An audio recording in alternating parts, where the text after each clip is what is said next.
Muy buenas tardes a todos y todas. Bienvenidos al Seminario Interinstitucional de Ecología Política y Estudios Socioambientales. Hoy, 5 de abril de 2022, estamos en la tercera edición de este seminario y como recuerdan, este seminario es mensual y bueno, pues nos da mucho gusto que puedan pues mantenerse en contacto para poder pues escuchar las interesantes conferencias que cada mes tenemos. Y bueno, pues este seminario es posible gracias a todo el apoyo que brinda el Instituto de Investigaciones Sociales de la UNAM, pero además están, en este seminario interinstitucional pues está en colaboración con otros institutos y facultades de la UNAM, como es el Centro Regional de Investigaciones Interdisciplinarias de la UNAM en Cuernavaca, la Facultad de Ciencias de la UNAM y el Instituto de Investigaciones en Ecosistemas y Sustentabilidad de la UNAM Campus Morelia, ¿no? Entonces, bueno, pues estamos, como les comenté, en la tercera edición y bueno, el día de hoy vamos a tener una conferencia súper interesante y bueno, nada más como un aviso, ¿no? Cualquier pregunta, comentario que quisieran respecto a lo que hoy se emita en esta conferencia, pueden hacer directamente sus preguntas y comentarios en el canal de YouTube del Instituto de Investigaciones Sociales, entonces para que pues puedan ustedes pues se dé la interacción, ¿no? Entonces, bueno, sin más, le paso la palabra a mi compañera Elena Lazos para que pueda hacer presentación del conferencista, de la conferencista y de su ponencia. Gracias. Gracias, Pati. Pues el día de hoy tenemos a la doctora Amparo Martínez del Instituto de Ciencias de la Atmósfera y Cambio Climático de la UNAM. Su presentación se titula El papel de las ciencias sociales y naturales en la definición de políticas climáticas y ambientales. Y pues tengo el honor de poderla presentar. Ella es bióloga con estudios de licenciatura y maestría en la UNAM y el doctorado en ecología por la Universidad de Barcelona. Sus campos de investigación han estado enfocados a las interacciones entre atmósfera, biosfera e hidrosfera, así como aquellas que existen entre la ciencia, el medio ambiente y la sociedad. Como ven, es una integración ella misma y entonces pues va a ser una plática muy rica. Además, ella cuenta, ¿no?, con proyectos y publicaciones científicas, tanto académicas como de divulgación, nacionales e internacionales. Durante los últimos 20 años, su trabajo profesional se ha dedicado a la aplicación de la ciencia en la construcción de políticas públicas para la resolución de problemas relacionados con la atmósfera y el cambio climático en México.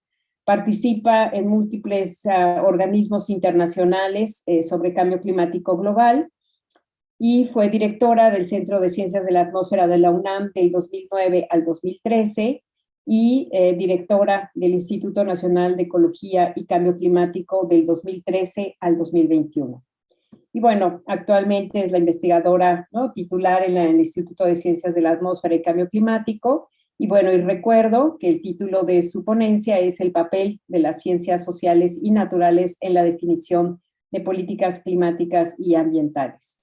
Y entonces, pues le damos una calurosa bienvenida y un gran agradecimiento, sabiendo que es una persona sumamente ocupada y que haga un espacio para tener con ustedes una integración, ¿no?, y una interacción con sus temas de investigación. Entonces, muchísimas gracias, Amparo. Muchísimas gracias a ustedes, Elena, María Fernanda, Patricia. Me da muchísimo gusto estar con ustedes. Sí, creo que tenemos un diálogo que es muy interrumpido entre las ciencias naturales y las ciencias sociales. De pronto nos da una época en la que empezamos a reunirnos mucho y de pronto otra vez es cada quien por su lado. Ahorita estaba me estaba tratando un poco de meterme porque estaba buscando una figura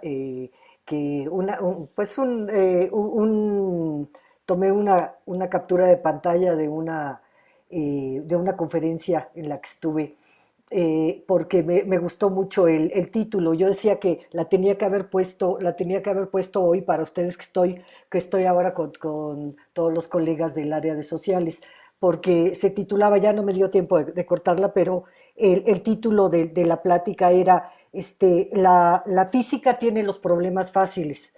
aquí vamos a discutir cómo se redefinen las ciencias sociales frente a un mundo impredecible. Entonces, creo que a veces es cierto, pareciera bueno, cuando estamos analizando qué es lo que viene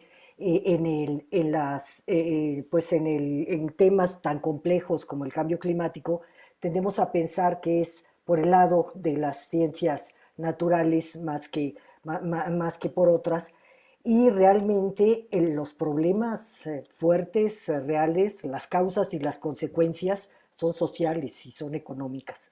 Entonces, esto no podemos dejar de discutirlo. Voy a subir la presentación para empezar a compartirles aquí esto de lo que hablamos. Entonces hoy, de acuerdo a lo que me comentaron ustedes, ya se ve, ¿verdad? Sí, Ok. ya. Entonces, bueno, la idea sería el que veamos un poco cuál es el estado actual del cambio climático, cuáles son así problemáticas generales que tenemos, algunas cosas de las que están pasando en México, qué tenemos como instrumentos en México para afrontar esta situación, cuáles son los principales obstáculos que tenemos para poder enfrentar soluciones, sobre todo de manera continua, de manera coordinada y con un horizonte de largo plazo, que es lo que más nos cuesta a muchos países y entre ellos a México, a casi todos, pero a México de manera particular. Y después de esto que es más que nada, asumo que muchas de estas cosas ustedes ya las saben, pero para que estemos en el mismo canal al empezar una discusión sobre estos temas, ¿no? Entonces, si les parece, bueno, empezamos un poco con toda esta parte que eh, están, ayer se publicó ya el tercer reporte del IPCC, el del Grupo de Trabajo 3, que es el de mitigación. Se publicó primero el del Grupo de Trabajo 1, que es el de Ciencia Básica, que es lo que está aquí, y después que también fue en 2021, el del Grupo de Trabajo 2, que es sobre vulnerabilidad, adaptación y cambio, vulnerabilidad, adaptación e impactos. Y les voy a presentar algunas de las cosas generales. No me meto mucho en ello, seguramente ahora va a estar además la prensa llena de esto, pero sí creo que vale la pena decir qué es lo que nos está diciendo la ciencia a nivel internacional, en donde hay también participación de colegas mexicanos, diciendo, bueno, en cada uno de estos capítulos, cuál es el estado del cambio climático. Ahora tenemos mucho más certezas de las que teníamos cuando se empezaron a hacer estos reportes hacia, hacia 1988-91, que fue el primero, cuando se creó el IPCC, sabemos ya con toda claridad que las concentraciones que estamos viendo ahora de CO2 son más altas que en cualquier momento en al menos 2 millones de años. Las concentraciones de metano y óxido nitroso, que saben que son otros gases de efecto invernadero muy poderosos, también son más altas que al menos en unos 800.000 años. Eh, Tenemos cambios emergentes en el sistema climático que implica que no solamente cambia la temperatura, digamos que la temperatura, y por lo que hablamos del calentamiento global, es que son los síntomas más medibles, más visibles, y con los que se puede describir mejor, pero traen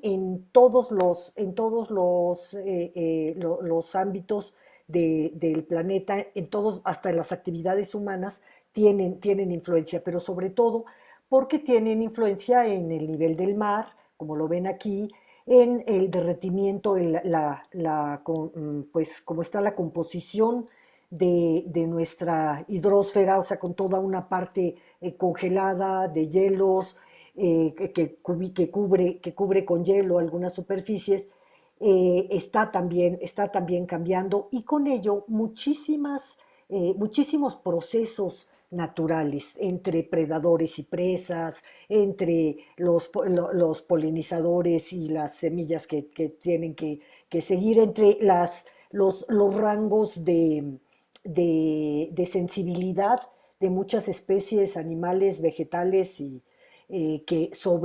con respecto al clima, a la humedad del ambiente, a la cantidad, a las sequías, a la humedad del suelo. En fin, se están llevando a cabo simultáneamente una gran cantidad de procesos que es a lo que le estamos llamando, bueno, lo que es el cambio con el cambio climático. Y que está sin duda definido muy claramente digamos, causales físicas por una acumulación de dióxido de carbono sobre todo, pero de varios componentes, de varios de estos gases de efecto invernadero, actualmente ya la influencia de la quema de combustibles fósiles del 86%, en un tiempo al inicio de la era industrial la parte de cambios de uso del suelo fue mucho más alta, ahora es el 14%, pero sigue siendo muy fuerte la contribución, y que serían las fuentes de estos gases y a dónde se quedan almacenados. En los ecosistemas terrestres un 31% que lo absorben, ya sea en la vegetación, en los suelos, en los mismos organismos. En los océanos, una buena parte, que además hay el riesgo de la pérdida de su capacidad para absorber por la acidificación a la que se ha sometido con toda la contaminación atmosférica, y el 46% se queda en la atmósfera.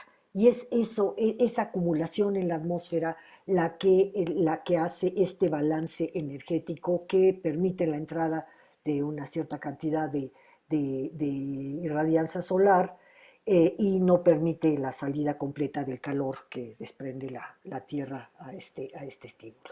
Esto es muy sabido, pero es nada más para recordarlo. Durante mucho tiempo los seres humanos pensamos que no había límites al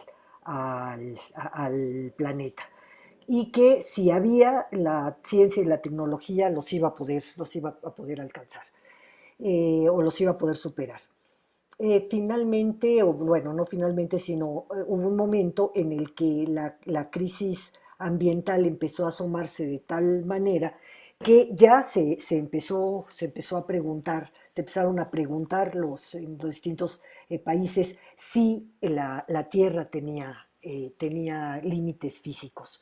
Conocen el famoso trabajo de los límites del planetario, de los límites de la Tierra, los límites del desarrollo, perdón, y de 1972, y ya desde entonces estaba muy claro que había límites dentro de los cuales ya la sociedad, la civilización tal y como la conocíamos, no iba a poder seguir creciendo.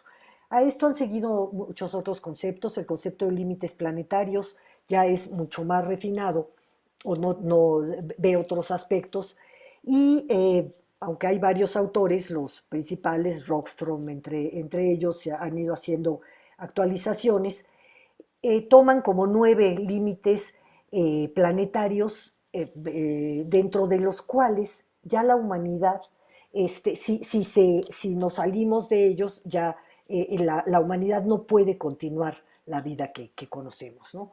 Ni las próximas generaciones.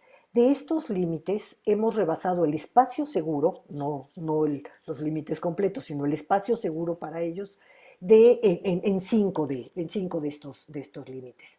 Tal vez ustedes se acordarán que hubo una época en la que insistíamos de que no podíamos pasar de 350 partes por millón de dióxido de carbono. Bueno, pues los pasamos. Entonces dijimos, bueno, no podemos pasar de 380, los pasamos. No podemos pasar de 400, ya los pasamos. Y esto no implica que haya sido equivocada los cálculos de que no se podía pasar. Lo que sucede es que estamos llegando a umbrales en donde ya tal vez hay muchos procesos que ya son de no retorno y otros estamos por verlos, estamos en ello. Eh, hace tiempo, y era una cosa que a los compañeros de las áreas, a los colegas de las áreas sociales a veces les desesperaba mucho, cuando preguntaban, bueno, esto, pero más que nada a los periodistas y a la gente, el público en general, cuando decían, bueno, este huracán es cambio climático, entonces, pues no podemos decirlo con un solo evento, no puede ser. O sea, siempre teníamos una gran cautela en no hacer atribuciones a un solo evento. Ahora cada vez más, y si se acuerdan, por ejemplo, estas olas de calor en Canadá, en Siberia, incluso en algunas partes que se han dado, algunos eventos muy fuertes que han ocurrido, tanto de incendios como de otros, ya cada vez más podemos decir que no se hubieran dado si no hubiera un contexto de cambio climático. Ya sabemos, por ejemplo, esta es un esquema muy interesante en donde ya sabemos que la intensidad y la frecuencia de eventos como las olas de calor, como las grandes precipitaciones, inundaciones, como las sequías agrícolas y ecológicas, eh, se dan con más frecuencia y con más intensidad mientras más temperatura, mientras más vaya aumentando la temperatura, mientras más avance el proceso de cambio climático. Aquí vemos cómo eventos que con la climatología de 1850 a 1900 se presentaban una vez cada 10 años, pues ahora tenemos claramente que se presentan pues 3 veces más, con un grado que ya tenemos ahora.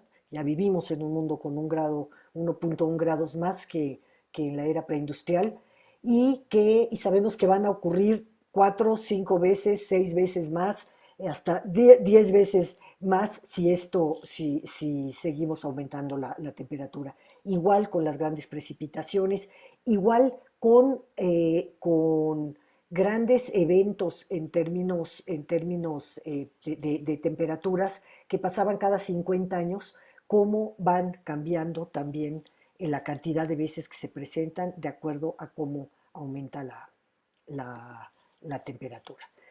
Pero es importante, y esto siempre me gusta aclararlo y que lo comentemos, porque es muy importante el que a pesar de que podemos describir el cambio climático en términos físicos y químicos y biológicos y en muchos sentidos, bueno, incluso podemos ver en el tiempo geológico cómo se han dado los cambios climáticos, que estamos viviendo es sin lugar a dudas de origen y de consecuencias socioeconómicas.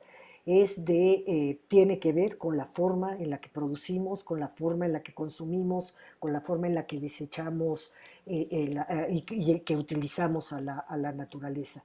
Es sistémico porque afecta a todos los sectores de actividad dentro de cada país y afecta a todos los países. Ya tiene que ver con la economía, con la legislación, con la forma de construcción, con todo el sistema, y no se puede modificar este cambio si no hacemos modificaciones sustanciales a nuestro sistema socioeconómico.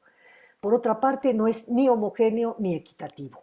Afecta a todas las regiones de manera diferenciada en los territorios, dependiendo, por supuesto, de la geografía, pero también dependiendo de las condiciones en las que se encuentre su población, sus instalaciones, y daña de manera desproporcionada a países y a sectores vulnerables que no necesariamente contribuyeron a las emisiones de gases de efecto invernadero.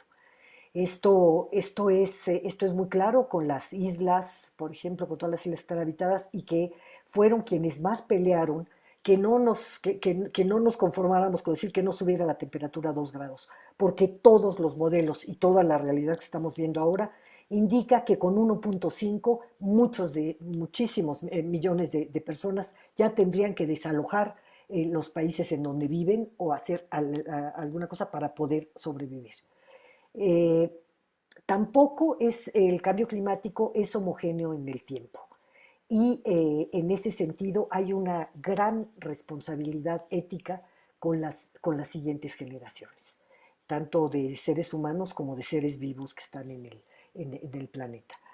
También es muy claro que hace sinergia con otros problemas ambientales y sociales, económicos, sanitarios. El cambio climático no va a ser cuando decimos que es el problema ambiental más severo para el siglo XXI, no nos referimos a que sea el problema solo, sino que el cambio climático viene a exacerbar y a recrudecer todas las crisis que ya teníamos y que generamos también los seres humanos, las ambientales, las sociales, las económicas, las energéticas, las sanitarias, y va a crearse también problemas nuevos.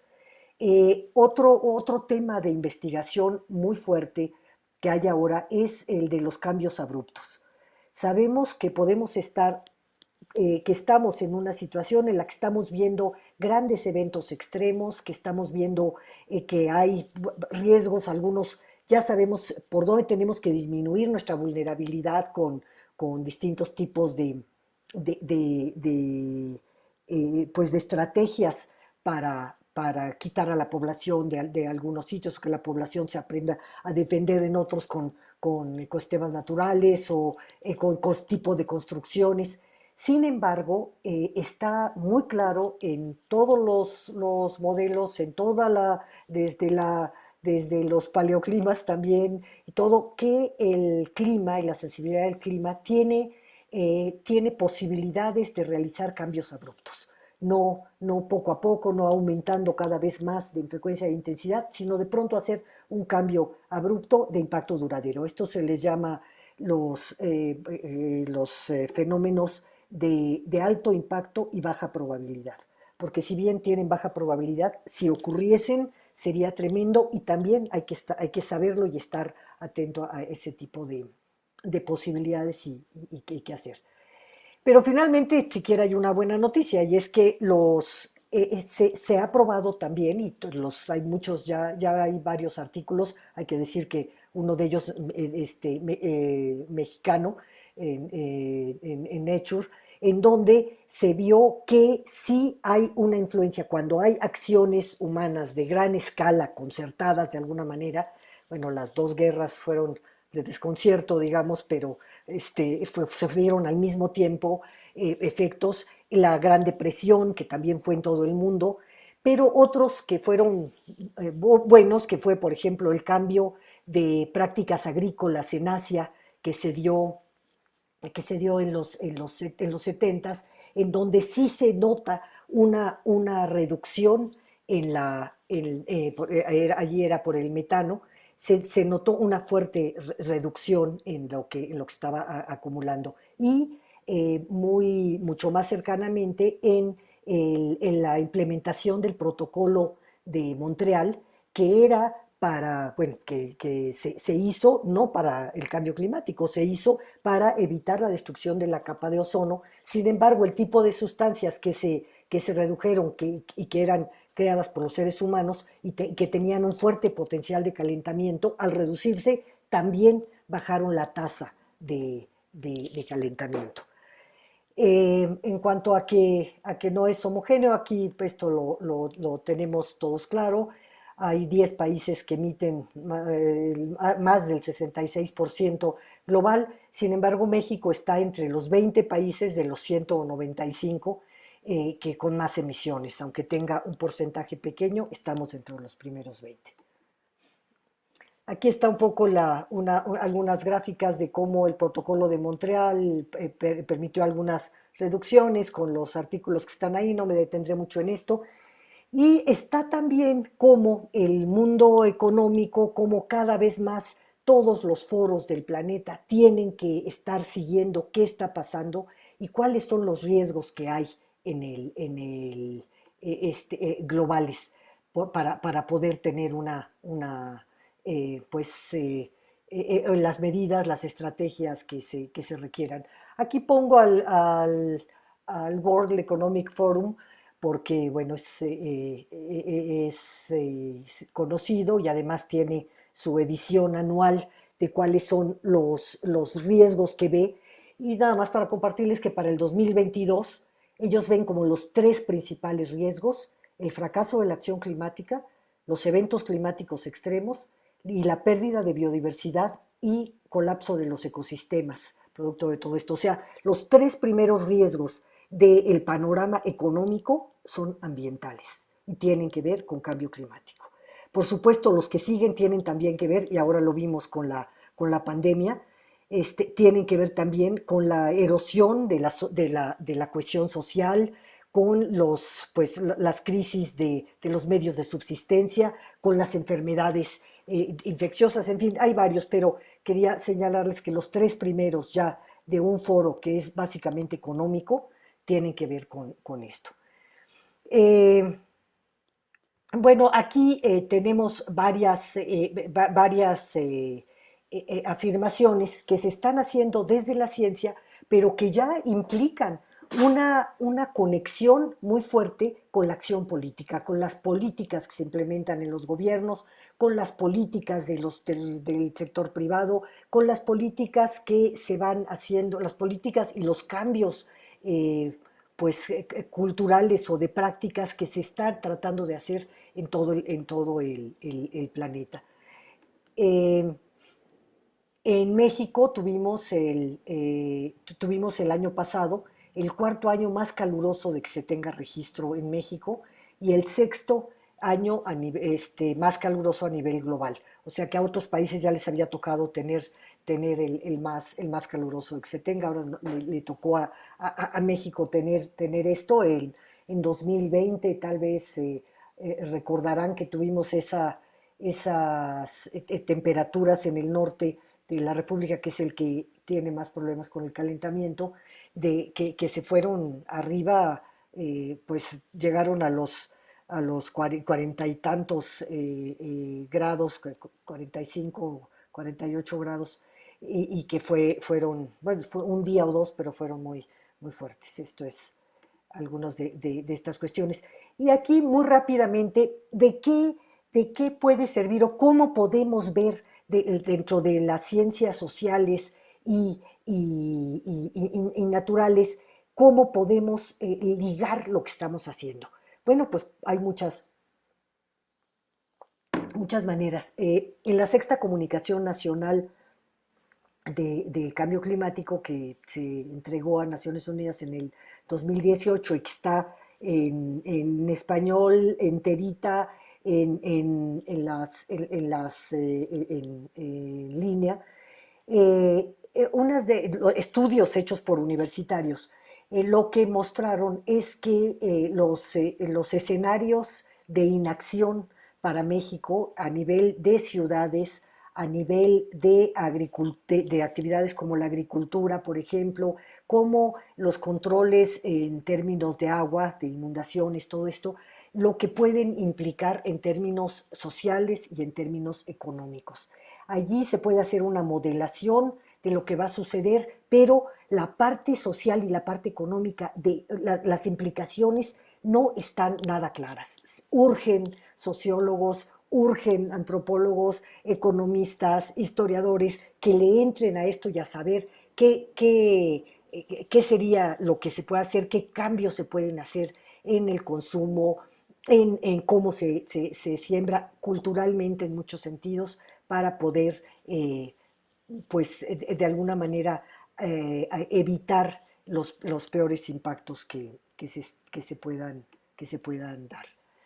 Aquí los riesgos por inundaciones fluviales, por ejemplo, en México encontramos que son mucho más, van a ser tal vez mucho más caros y con impactos fuertes las inundaciones fluviales, las que están de los ríos en el continente, que las costeras, a pesar que tenemos 17 estados costeros y mucha infraestructura, pero bueno, también la cantidad de gente que abarcan estos dos es muy grande y tenemos que tomar en cuenta el que no solamente nos tenemos que proteger del lado costero, que nos tenemos que proteger sin duda alguna, es de nuestros mayores riesgos, sino que también ya tenemos que contemplar qué estamos haciendo con los ríos y con todo esto. Algunos de los comunicados que se han sacado, de los reportes que se han sacado recientemente, insisten mucho en la urgencia de la acción a corto plazo, de que los costos de las acciones demoradas pueden ser tremendos. Hay algunas cuestiones técnicas, tecnológicas que se sugieren, por ejemplo, en el caso de países como el nuestro, en donde es muy alta la producción de carbono negro y de otros compuestos que se llaman contaminantes climáticos de vida corta. Son todos estos de malas combustiones, que son desde quemas de basura, incendios forestales, pero también todos estos de la quema de diésel, las industrias que no tienen los mecanismos suficientes para hacer una buena combustión y que producen ese hollín o ese humo negro que todos hemos visto por todos lados producto de la contaminación. Aunque son de corta vida, no son de larga vida como el CO2 y nuestro principal interés sigue siendo los de larga vida, pero estos tendrían la función, igual que el metano, que también es de corta vida y que está en las fugas de los sistemas de petróleo y de electricidad y que está en la agricultura, en la ganadería, perdón, de manera muy fuerte en México. Reduciendo esos, logramos frenar, por lo menos en algún tiempo, retardar muchos del calentamiento y podríamos en las próximas décadas, si logramos reducirlo, para lo cual es lo más barato que hay, y no solamente eso, sino que además tiene que ver con la salud de la población, porque el carbono negro y nuestros contaminantes de vida corta, como el ozono troposférico también, tienen que ver con la salud de la población de una manera muy fuerte. Ya el carbono negro, que es el de la contaminación, pues ya es la cuarta causa de muerte en países en desarrollo, distintos tipos de enfermedades, sobre todo cánceres de pulmón, pero distintos tipos. Entonces, tenemos muchas posibilidades de que implementando en el corto plazo acciones que frenan el cambio climático pueden ayudar además a mejorar nuestra vida ahora y la vida de la población. Sin duda alguna, la exposición y la vulnerabilidad van a ser pues clave para lo que nos pase. Si no tenemos claro que tenemos que reducirlo al mismo tiempo que estamos viendo cómo cambiamos nuestras prácticas de emisiones, si no sabemos que lo principal es la adaptación y la reducción de vulnerabilidad, que es una parte de la adaptación, pues serán más complicados. Y para esto necesitamos más que nunca la información hacia la gente, la información entre nosotros mismos, el desarrollo de capacidades y una gran participación. La participación de las universidades, de los universitarios en todos los planos se requiere porque de alguna manera tenemos la obligación ética de ayudar a que la información se divulgue, se entienda y se encuentren conjuntamente con el resto de la población los caminos de cómo hacerlo mejor. Esto, bueno, son los del panorama que hace el IPCC de la necesidad de que tengamos tanto acciones de corto como de largo plazo.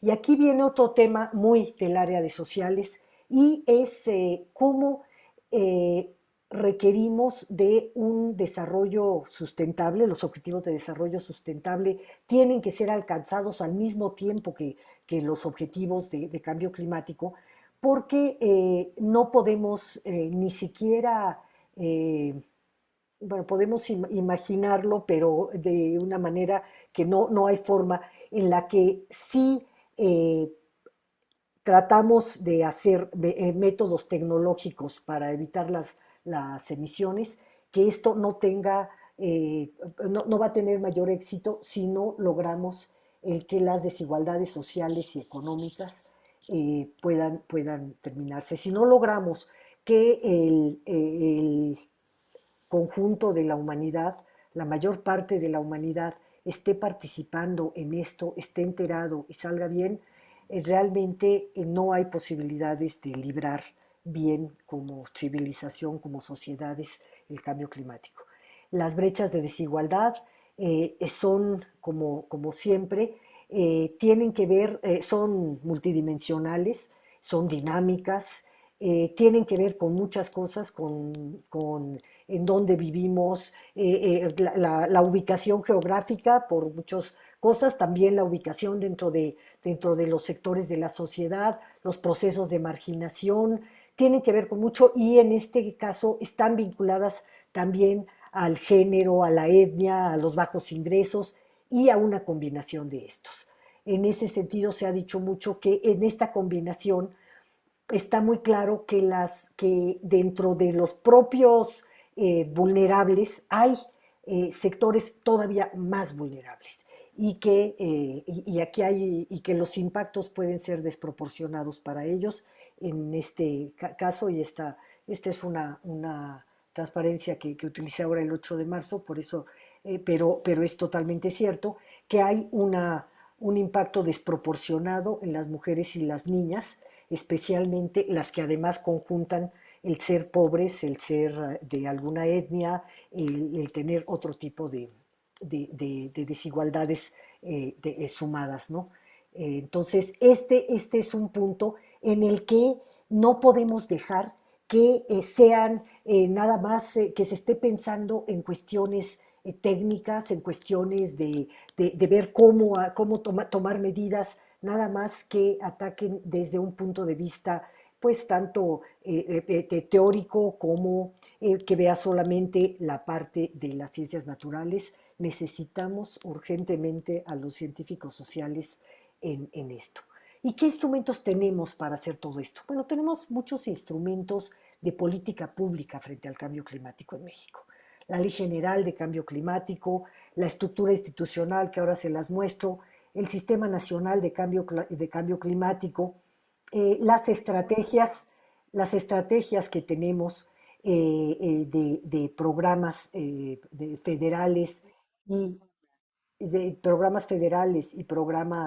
y programas subnacionales o estatales, son realmente mecanismos que tenemos y que utilizamos muy poco. Estamos tan acostumbrados en México a que las leyes no siempre nos sirven de mucho o se violan a cada rato, los instrumentos que hay pues no se les hace caso, que hemos perdido de vista que tenemos derecho como ciudadanos a exigirlos, a utilizarlos cuando sirvan y a cambiarlos si no sirven, evidentemente.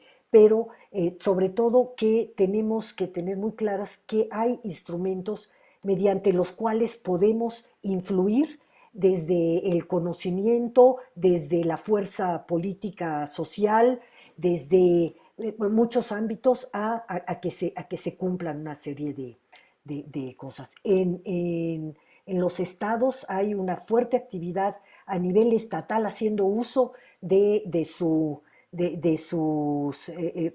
autonomía, de su libertad como estados, del federalismo, para poder hacer muchas cosas y se tienen que hacer.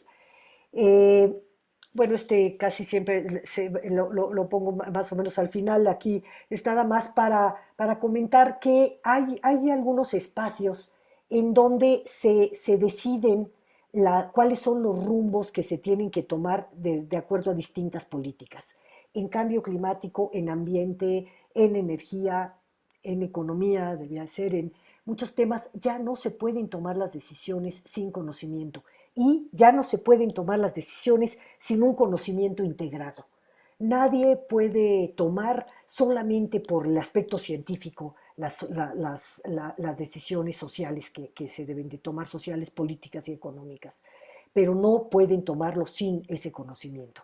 No pueden tomarse tampoco las decisiones en otros campos hacia los temas estos de desarrollo y de cambio climático de ambiente, si no tenemos en cuenta el tipo el tipo de país, el tipo de sociedad, el tipo de desarrollo socioeconómico a donde queremos llegar. Entonces, estos espacios de tomar la decisión precisa con todos los elementos que se deben de tener en cada punto para saber si nos vamos hacia un mundo más vulnerable, con mucho más alta pobreza, desigualdad, degradación ecológica, o si podemos ir caminando, transitando hacia otro, depende mucho de que logremos hacer esta conjunción de voluntades, de conocimientos, de capacidades y de distintos sectores del planeta. Yo pensaba que había puesto otras aquí. Bueno, se requiere más investigación local, regional y global en todas las disciplinas, pero no solo investigación en cada uno por su lado. Se requiere mayor integración de las disciplinas, no de esta manera. Yo hacía muchos años que siempre hacía la broma de que el único interdisciplinario era el compañero que estuviera o la compañera que estuviera en las fotocopias juntando todos los informes que se iban a meter y engargolándolos, porque los demás, cada quien entregaba su parte, el de cada disciplina, sin ni siquiera ver qué pasaba ahora. Esto es una situación que necesitamos afrontar y que no puede hacerse más que desarrollando en la práctica proyectos muy concretos con problemáticas concretas y caminando hacia resolver o hacia plantear soluciones junto con los principales actores de cada problemática de la que estemos hablando abordando. Entonces, bueno, estos son de los temas que tendríamos que ver y pues yo quería comentárselos. Me parece que perdí en el camino algunas diapositivas, pero bueno, en general esto es lo que yo quería lanzar primero como un panorama que tenemos y tratar de empezar a discutir conjuntamente qué podemos hacer, por dónde se puede hacer y sobre todo hay una parte que yo creo mucho en las universidades, en nuestro medio, y es que tenemos la obligación moral de ser quienes traslademos hacia la sociedad muchas de estas advertencias, muchas propuestas, quienes seamos receptivos de lo que plantea la sociedad para integrarlo a nuestros conocimientos y a nuestras preocupaciones de investigación y de acción para poder realmente tener una colaboración.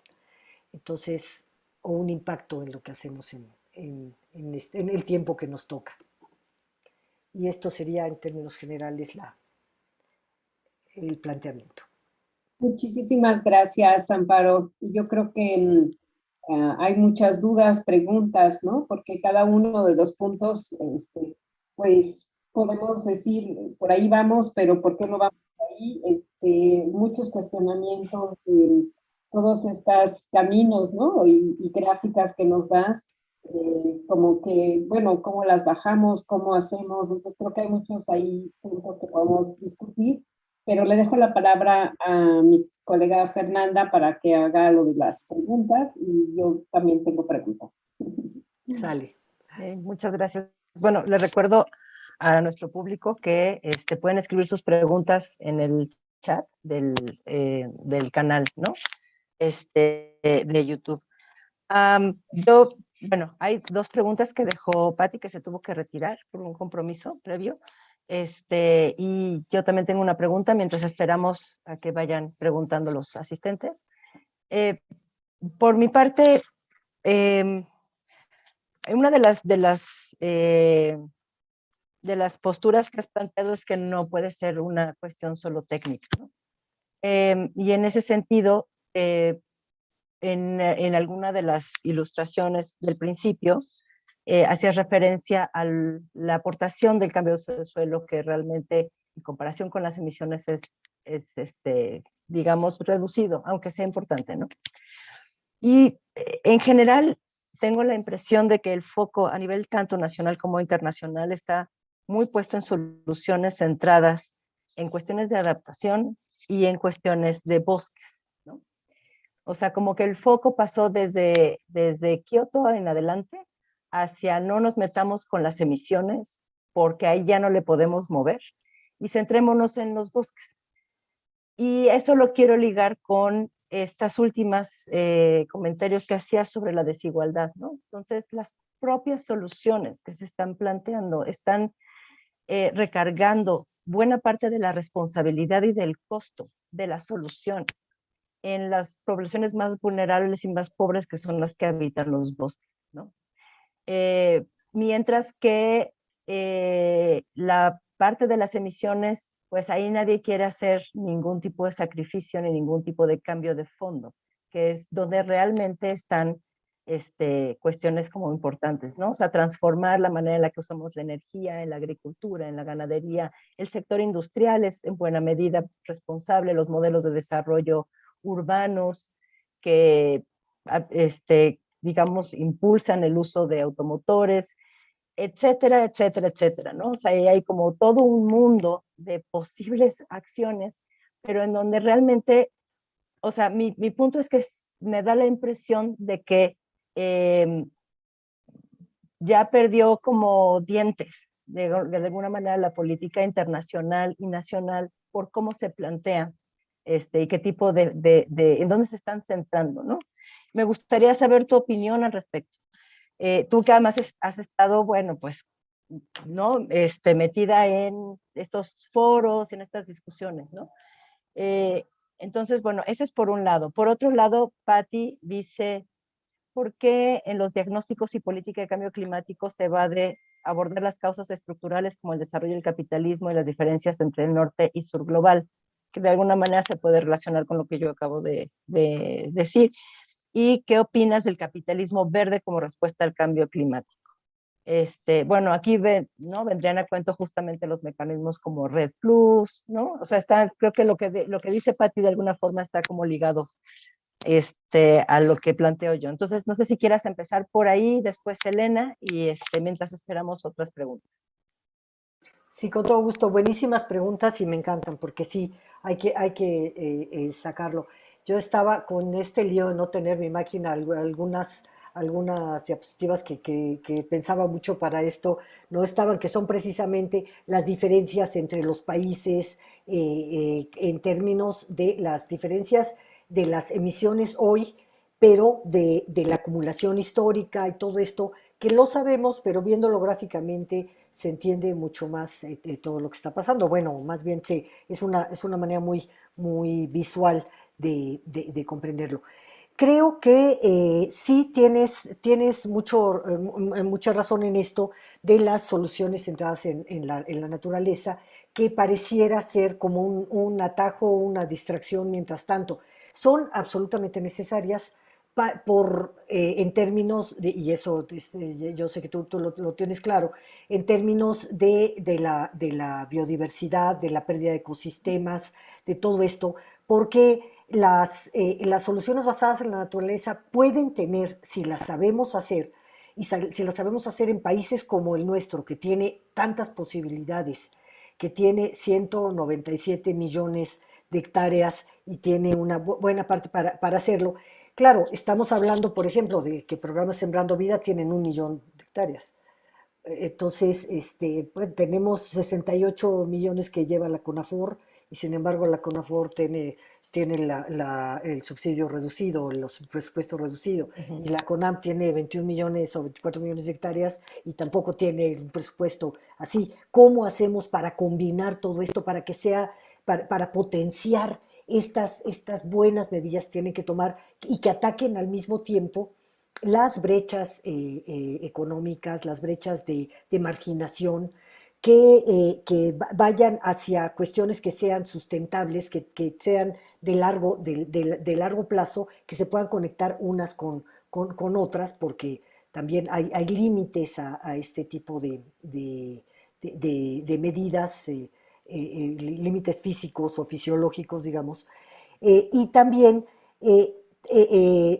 tenemos que saber que son parte de las estrategias de adaptación en muchos de los casos que tenemos para la soberanía alimentaria y para la seguridad alimentaria. Requerimos esta parte también. O sea, las soluciones naturales han tenido una buena acogida porque de alguna manera es lo que necesitamos hacer, lo que podemos hacer y que además ayuda a esta parte de la captura de emisiones.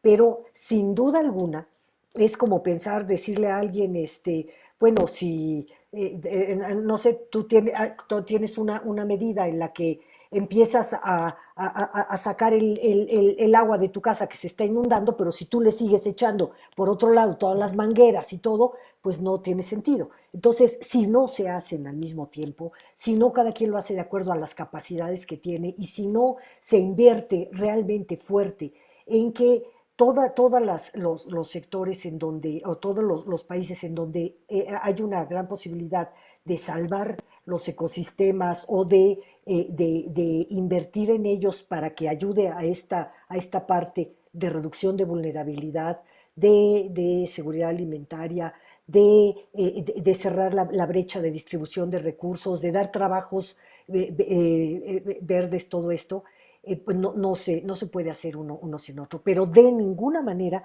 se puede plantear como una alternativa. O sea, como algo que se tenga que hacer sin lo otro.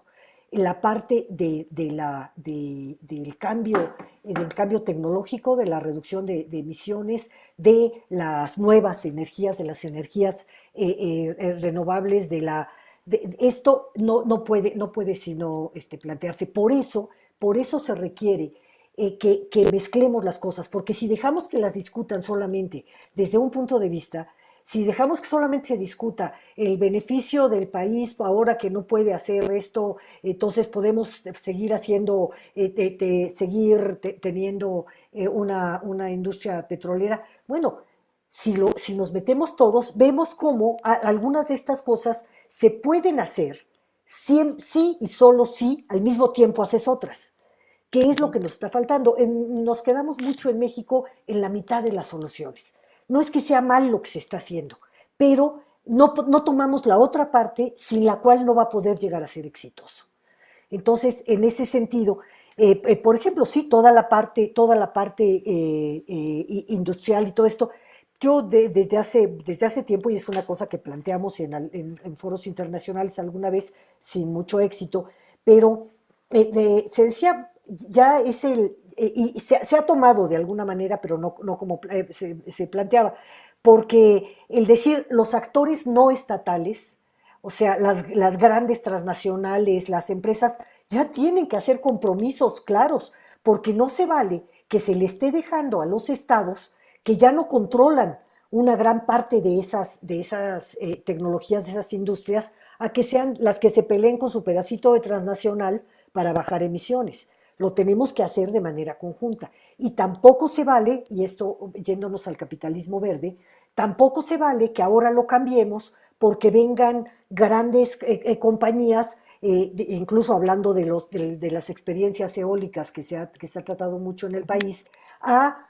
ahora monopolizar algo en donde la población no se tome en cuenta, en donde el gran pretexto sea que hay que reducir a como dé lugar y que esto no sea de una propiedad social masivamente. Entonces aquí está muy bien eso, que se quite esta cuestión de la propiedad privada. A mí me parece muy bien en ese sentido, que digamos no puede ser que las energías renovables ahora las capture también de manera monopólica algunas empresas y vayamos a quedarnos con prolongando estas desigualdades eternamente, porque eso no va a solucionar en nada.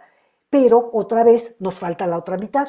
Tenemos que plantear cómo evitarles que hagan eso, pero cómo inmediatamente empezar ya una cuestión masiva de apropiación de energías renovables, de autoabastecimiento por parte de comunidades, por parte de regiones que puedan llevar ellos mismos esto con un apoyo estatal, por supuesto, pero con un manejo regional y local de este tipo de medidas, ¿no? Entonces, creo que el capitalismo verde efectivamente es una apuesta que están haciendo, pues una parte de los que, hay unos que se siguen resistiendo, y por ejemplo, lo vemos mucho, quienes han lanzado grandes campañas contra el cambio climático, contra los negacionistas y todo esto, que se han quedado muy atrás, pero ahora tienen otro tipo de estrategias, que son estas.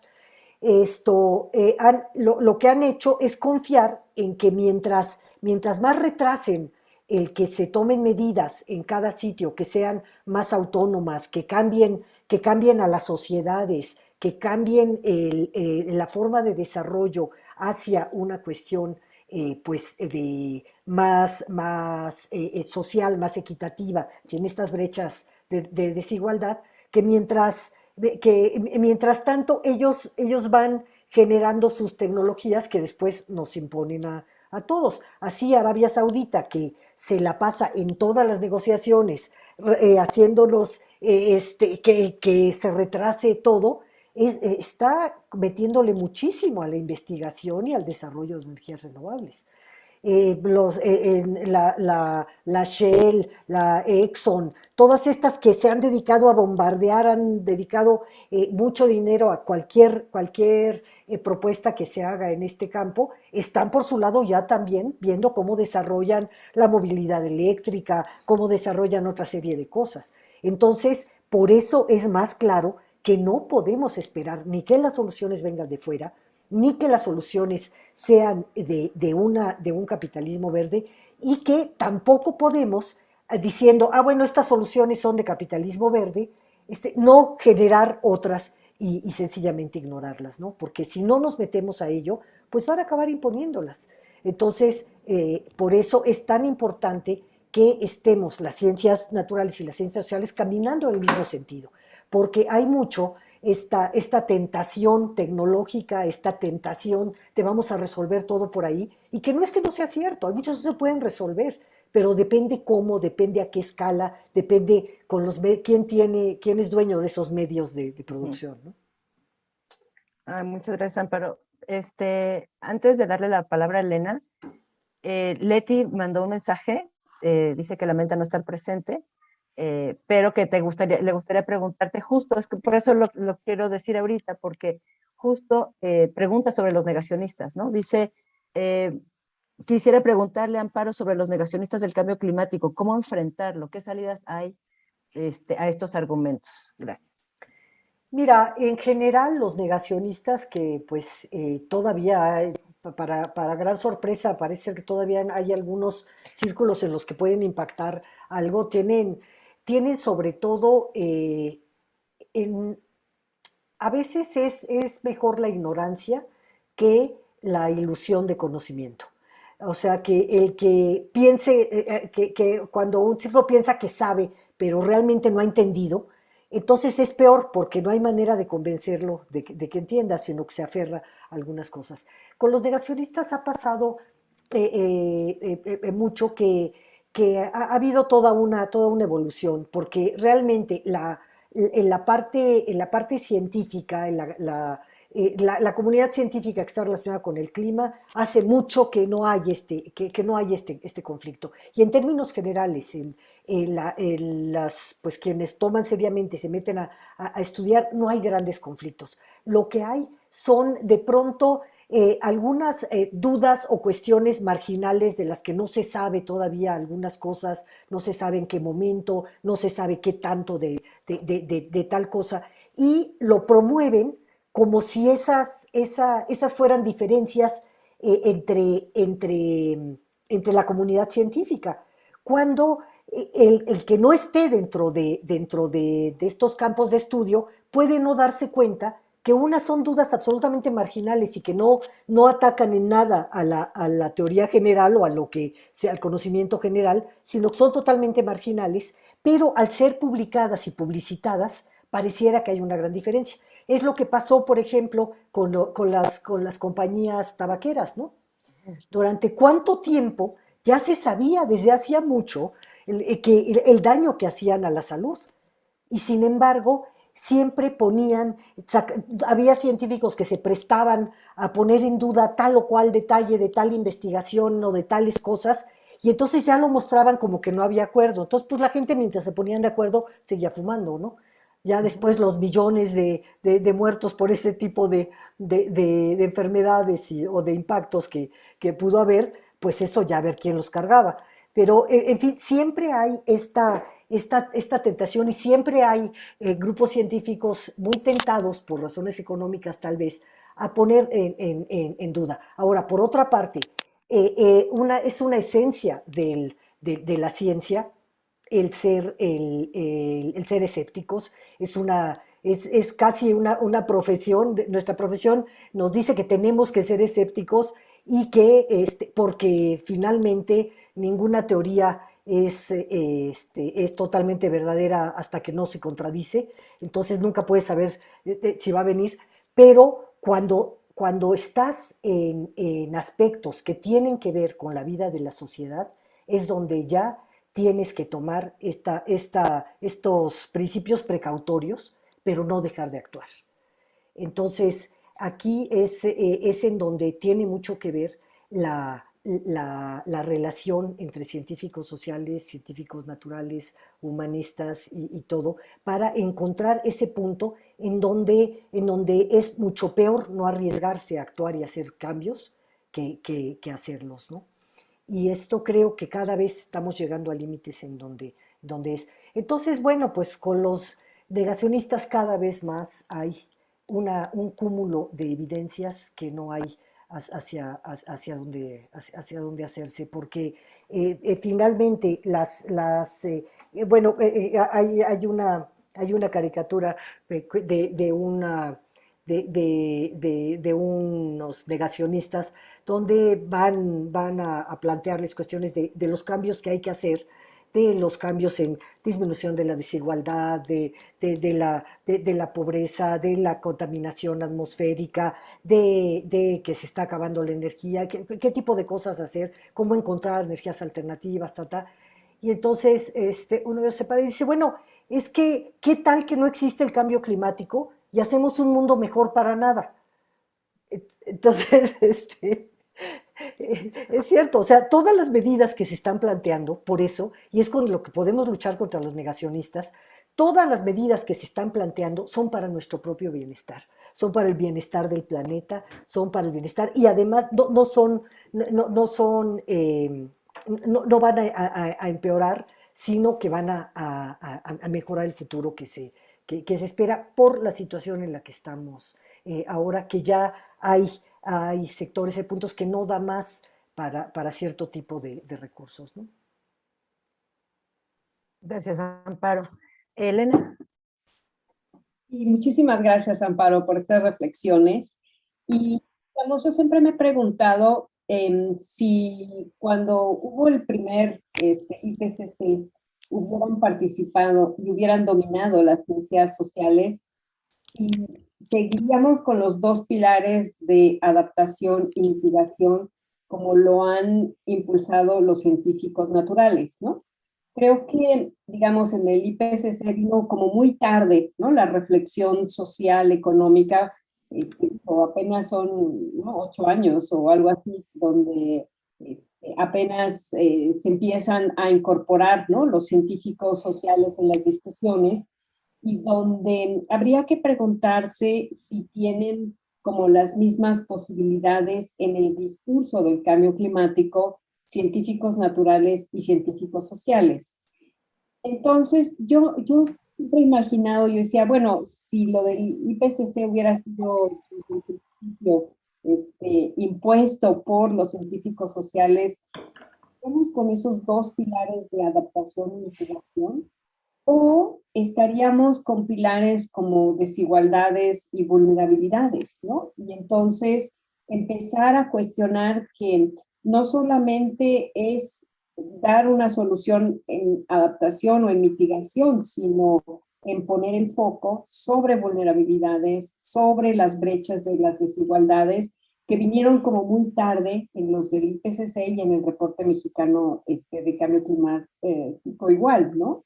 Pues no sé qué opinas sobre ese punto de imaginarnos, de ahora se hubieran iniciado, ¿no? Los científicos sociales, ¿qué hubiera pasado? ¿Qué discursos estaría armando? Mira, no lo sé, pero que es muy buena pregunta y en algún momento, no me lo he preguntado de esa manera, pero sí de otra. Yo creo que efectivamente si hubiéramos estado más en coordinación, o hubieran participado más, hubiera sido mejor. Ahora, participaron muchos que no son necesariamente de las ciencias sociales, pero se mueven en el ámbito social, que son los políticos, que respondían a intereses. Y entonces no hacían tampoco mucho caso. La parte científica ha dominado el discurso en términos teóricos, pero no en términos reales. Ha dominado más la misma política internacional del capitalismo, la misma política del desarrollo económico y social de una cierta forma que la ciencia. La ciencia la han usado cuando les ha convenido y como pantalla. Pero si desde el principio sabíamos, bueno, desde Arrhenius en el siglo, hace 2 siglos, sí, de las primeras cosas que se supieron sobre la acumulación de CO2 que estaba ocurriendo, eran los primeros modelos que se hicieron en los 70s, ya decían que iba a pasar algo con esto. Yo recuerdo cuando se hablaba de la duplicación, de la posibilidad de la duplicación del CO2, cómo subiría la temperatura, a nivel político, por no decir a nivel social, se empezó a plantear por parte de quienes se decían científicos sociales y agrónomos y todo esto, que podía ser muy bueno, porque tal vez era una especie de fertilización se acordarán que se hablaba de la gran fertilización que podía venir con el CO2. Y esto era no entender nada, pero era estar combinando un mal entendimiento de cuestiones fisicoquímicas a cuestiones socioeconómicas y políticas, pero mal entendidas.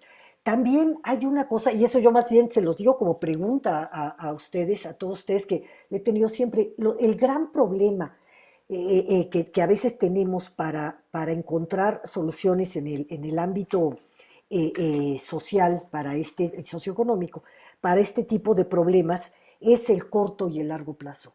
La democracia actúa en el corto plazo. Los votantes van por cosas que les tienen que ver ahora, o pueden ir por cosas que son más allá, pero exigen que sus impuestos se gasten en cosas que vean y que van a ver ahorita y que muy difícilmente aceptan ahora si no se les convence de que debe de haber un fondo para atender estas cosas o que se gaste en cosas que no se pueden ver en este momento.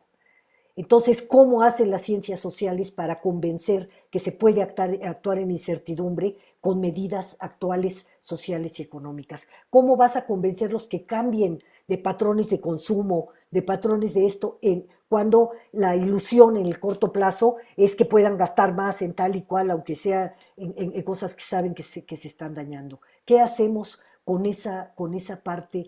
Esperar hasta que nos llegue, como ya nos está llegando y parece ser que no acabamos de reaccionar mucho, las inundaciones, bueno, no voy a mencionar todos los impactos que ya se están viendo, pero con sociedades que tienden a responder al corto plazo.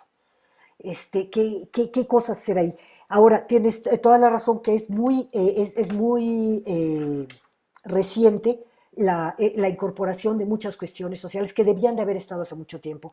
Lo de los indígenas, lo de las mujeres, lo de las cuestiones de derechos humanos incluso, han sido luchas dentro de la convención.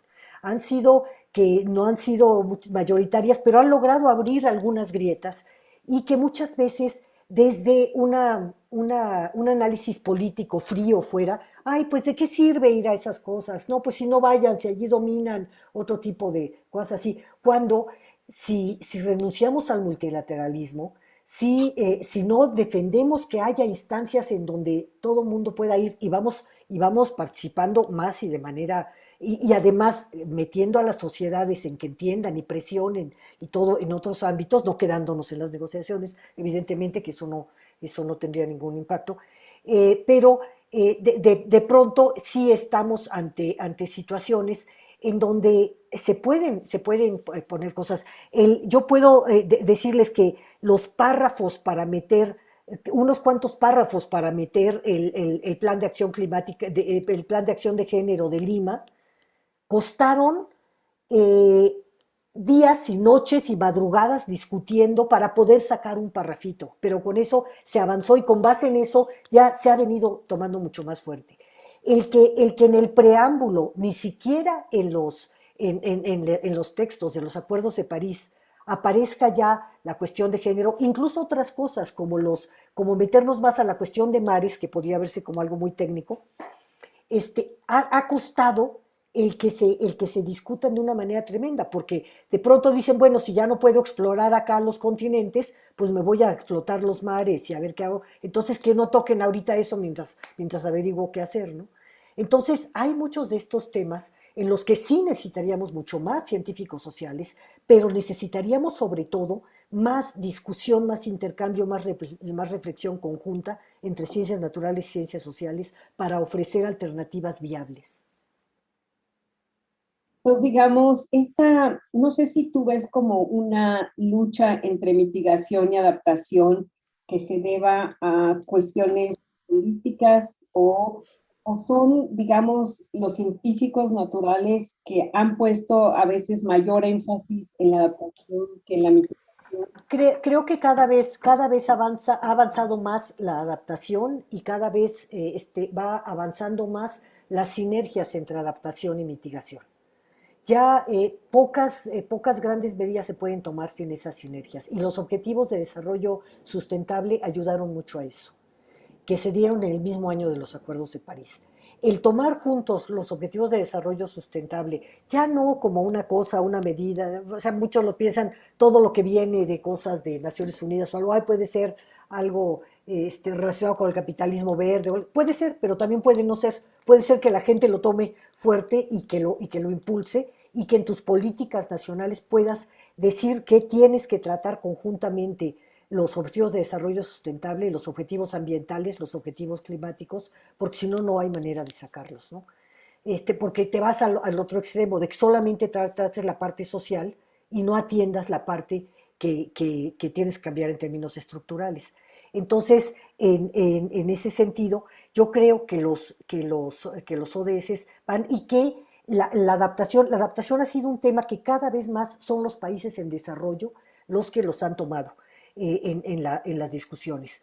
Cada vez más se cambió una concepción de adaptación abstracta por hablar de reducción de vulnerabilidad y esto implicando una serie de condiciones, como condiciones multidimensionales, la cuestión de la gestión de riesgos, también tratándola, la cuestión de enfrentar desastres, este grupo que se hizo sí, ¿cómo se llama? Se me fue ahora el de los daños y el grupo de daños, de daños y compensaciones, pero ahorita se me fue cómo se llama, qué horror. Son este tipo de grupos que ya están viendo que no se puede tratar la adaptación y la mitigación de manera separada. Esto mismo de los contaminantes climáticos de vida corta, que están viendo que hay que quitar estos contaminantes que están causando una gran parte de la mortalidad humana y muchos de los ecosistemas también y de los cultivos, como son el ozono, que lo está alterado también y algunos otros, ya están planteando que se tiene que ver en conjunto la mitigación con la adaptación. Esto es una tendencia cada vez más y eso lo tenemos que hacer en nuestro país también, porque eso urge, porque si no logramos que se conjunten, entonces pues tienen sus impactos también o malas adaptaciones. Por ejemplo, el decir que todo se va a ir hacia las cuestiones de soluciones naturales o que todas las cuestiones de energía se van a resolver con hidroeléctricas, pues no están tomando en cuenta que el clima está cambiando y con ello los ecosistemas y no van a reaccionar igual. Y a lo mejor no tienes la misma cantidad de agua si no haces ciencias, si no haces modelos, si no sabes en dónde el agua va a haber más o menos, a lo mejor le apuestas a poner grandes hidroeléctricas donde no va a haber agua. Y entonces, ¿de qué rayos te van a servir? O le apuestas mucho a que vas a disminuir la pobreza de la gente dándoles ciertas cantidades, lo cual por supuesto que se tiene que hacer y tiene que haber esa redistribución, pero si solo haces eso, ¿de qué les va a servir tener una cantidad si tienen el suelo seco, si no hay donde comprar comida, si ya se acabaron una serie de recursos? O sea, tienes que mezclarlos los dos, no los puedes seguir manejando de manera separada o como que voy a hacer y ya después cuando pueda hago el otro, ¿no? Aunque yo lo que no sé es si la adaptación pareciera más que las soluciones se dan a nivel individual. Es decir, me preocupa que a veces se ponga la migración como una adaptación, cuando uno dice, pues no, o sea, Una mala adaptación. porque crea no solamente problemas de la población migrante, de por qué tiene que emigrar de sus lugares de origen, pero todos los problemas que crea en alrededor y en los lugares donde va a migrar, ¿no? Entonces, esto me sorprende que se plantea la migración como un proceso adaptativo y sobre todo poniendo más énfasis en esta individualidad de las soluciones, ¿no? Es decir, parecería que recae en los individuos de dar las soluciones a la adaptación misma, ¿no? Y no en términos de las responsabilidades a niveles políticas, ¿no? O a niveles empresariales o, sí, como tú mencionabas, ¿no? A nivel de las industrias que son, ¿no? Las altas contaminantes, ¿no? Estaba leyendo que la industria de la moda es entre las más contaminantes, ¿no? Por ejemplo, y no hay una responsabilidad en las empresas como tal, sino que no se recae a las responsabilidades a nivel individual. Y por esto estos términos de resiliencia, en estos términos de que se recae a nivel individual y entonces que ahora las poblaciones más vulnerables son las responsables mismas de una mala adaptación o de una mala resiliencia, ¿no? Entonces, no sé cómo ves esto. Sí, sí. Y creo que eso lo tenemos que discutir mucho más y que verlo bien. El problema, o sea, la adaptación, el problema que tiene es que a diferencia de la mitigación, que digamos es un poco más universal en términos de que está muy claro cuáles son las fuentes, cuáles son las emisiones y qué tecnologías hay para reducir estas. La adaptación no es un fenómeno individual, pero sí es un fenómeno local. Es un fenómeno local o regional a ciertas condiciones, porque te tienes que adaptar a algo en ciertos momentos. Y como les decía al principio, el cambio climático no es homogéneo, no va a suceder al mismo tiempo ni de la misma manera en todos lados. Entonces, no tienes la moneda de oro que le quede bien a todas. Tiene que ser un proceso y por eso es tan importante la investigación y es tan importante la investigación participativa y es tan importante la democracia participativa con conocimiento fundamentada, porque tienes que reconocer en tus propias comunidades, no individualmente, pero sí territorialmente, tienes que saber cuáles son tus vulnerabilidades en términos del tipo de fenómenos que se presentan, de las condiciones que tienes, de dónde vive la gente, de qué vive, cuáles son las posibilidades de cambios que tiene para poder hacer planes. O sea, los planes, la adaptación se tiene que hacer localmente. Sí hay sitios muy parecidos, por supuesto que se puede replicar y todo esto, pero tiene que ser con la participación de las poblaciones, porque tiene que ser sus cambios de vida. Y por supuesto que dentro de esas poblaciones lo que tenemos que tener es una sombrilla grande de control de todos esos obstáculos de grandes compañías o de este tipo de cosas que impiden que puedan tomar cierto tipo de soluciones. Por ejemplo, se habla de las cuestiones de economía circular ahora. Ya hay muchas dudas en la discusión, si esto es otra cosa del capitalismo verde y todas así, sin duda, pero, pero sí hay que ver cuáles son las ventajas de una cosa de ese estilo, si empezamos a ver que la materia prima está absolutamente mal utilizada porque cada quien hace su negocio y deja y que el resto lo resuelva o la naturaleza o los gobiernos o a ver qué hacen con todos los desechos, cuando eso no puede ser y tendría que ser obligatorio que si extraen algo de materia prima de algún sitio, se tenga que usar en distintos sitios, reutilizar y reutilizar y reutilizar, y que esto sea una obligación de las grandes industrias, ver cómo lo hacen, pero que no puedan estar utilice y utilice y desperdiciando tanta materia prima si no se hace.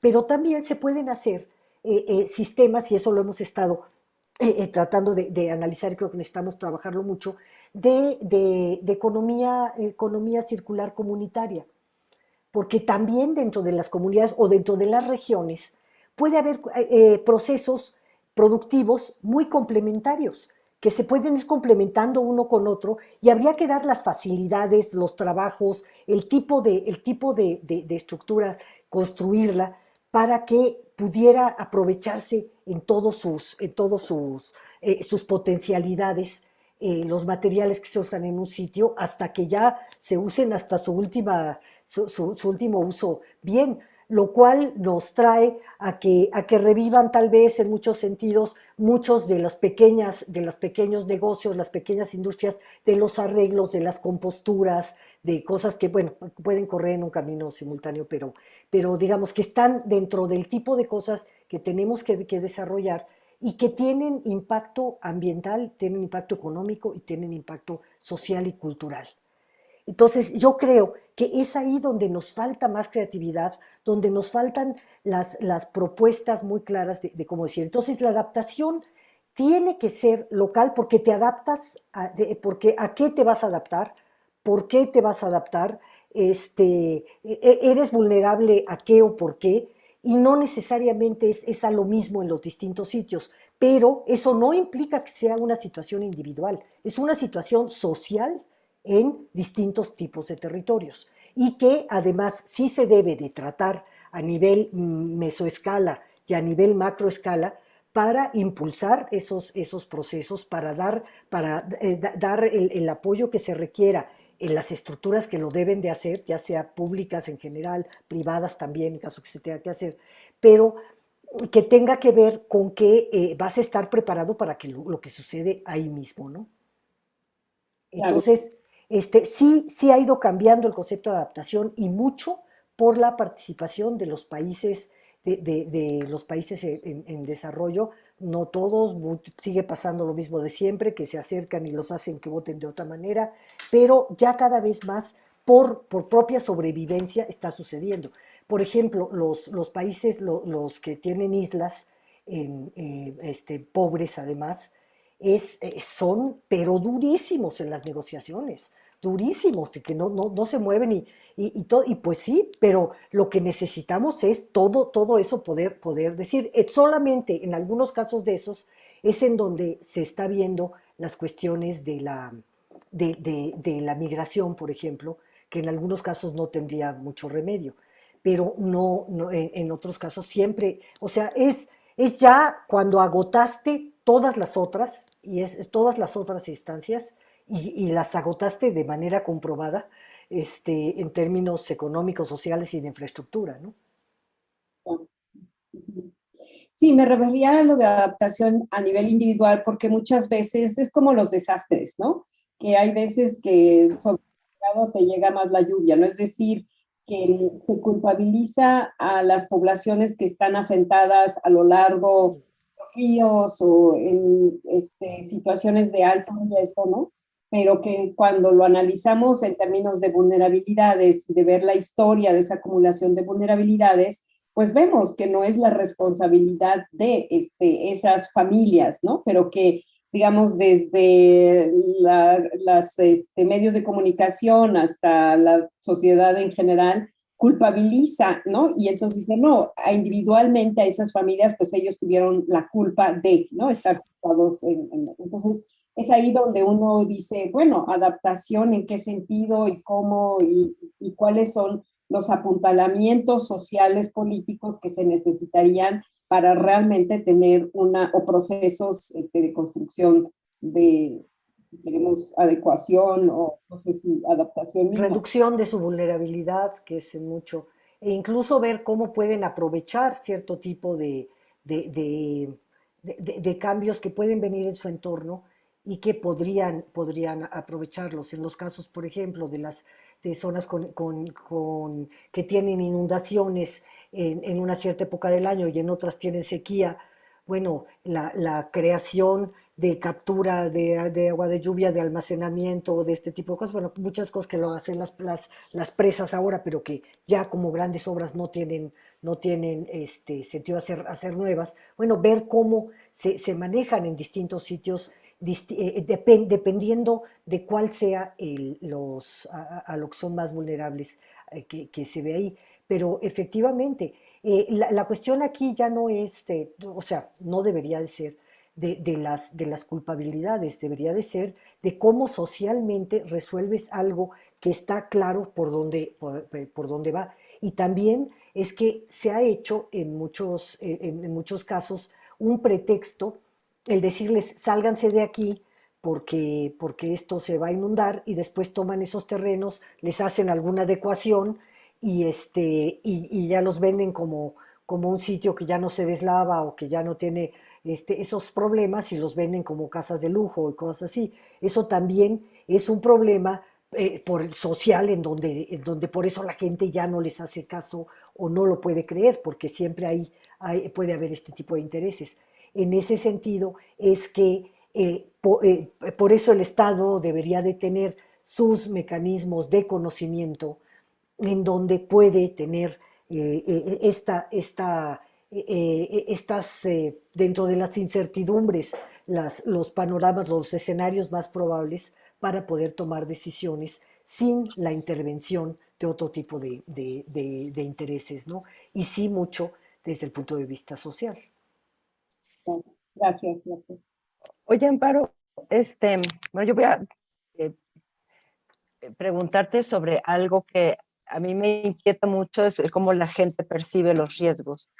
De alguna manera, digamos, poniendo digamos, los negacionistas que tienen detrás intereses, eso dejando aparte, digamos, el ciudadano de a pie, que incluso profesionistas, ¿no?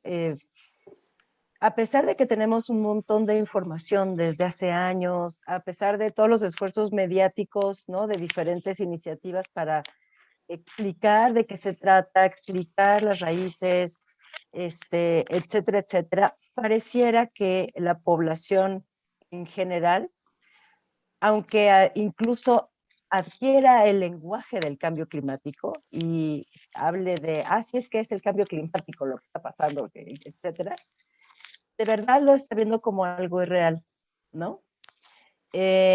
No se ve como, y tiene que ver con esto de las cuestiones de largo y de corto plazo, pero también me pregunto si no hay otros elementos que juegan como la forma en que se comunica o la interacción entre ciencia y entre política y entre gobierno y gobernados. Me gustaría saber tu opinión, o sea, como esta parte de que la gente no ve de verdad el riesgo que hay asociado a estos cambios, salvo quienes lo están viviendo ya, ¿no? Quienes ya les tocó 3 huracanes seguidos, ¿no? Etcétera, que ya lo están sintiendo como parte de su vida y con un costo personal grave, ¿no? En general hay como, pues aquí no pasa nada, ¿no? Entonces, Sí, ¿qué crees? o Desde tu está, perspectiva, ¿cómo qué está en juego ahí? Por qué no pega el mensaje?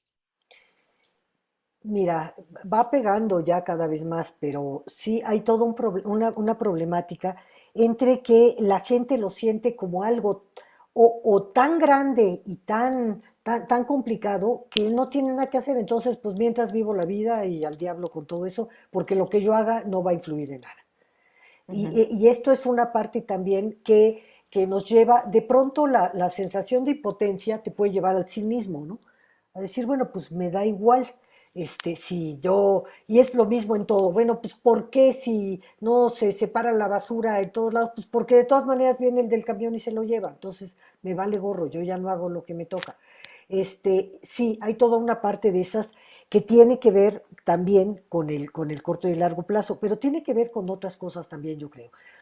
Tiene que ver con que el cambio climático, su gran tragedia a nivel mediático y su gran virtud también, es que es en una época de una expansión de la comunicación, del exceso de información, de la información que puede ser lo que quieras encontrar a favor o en contra de lo que tú quieras, lo puedes encontrar y te puedes basar en que encontraste un montón de información sobre tu punto de vista aunque el otro tenga el totalmente contrario, también va a encontrar con qué ponerse en esto. Es esto que hablábamos del gran riesgo del conocimiento no real o de la ilusión de conocimiento, de que sabes de algo cuando no es. Entonces, el cambio climático llegó en un momento que por suerte se está pudiendo comunicar y ahorita empiezan apenas a usarlo los ciudadanos para comunicarse y para organizarse, pero que también se hizo un cliché antes de que se entendiera bien. Entonces ya había el cliché de que estaba el cambio climático con algunas cosas así, antes de que se entendieran los mecanismos, de que se viera por dónde, de que se supiera esta cosa de sentirlo tan lejano y que ahora nos damos cuenta que ya no estamos hablando del futuro, estamos en un contexto de cambio climático, estamos en un mundo de 1.1 grados más caliente, que tiene una serie de repercusiones en que ya cambió la climatología que teníamos durante mucho tiempo, ya tiene todos estos aspectos en donde hay eventos que no ocurrirían si no estuviéramos ya en este plano.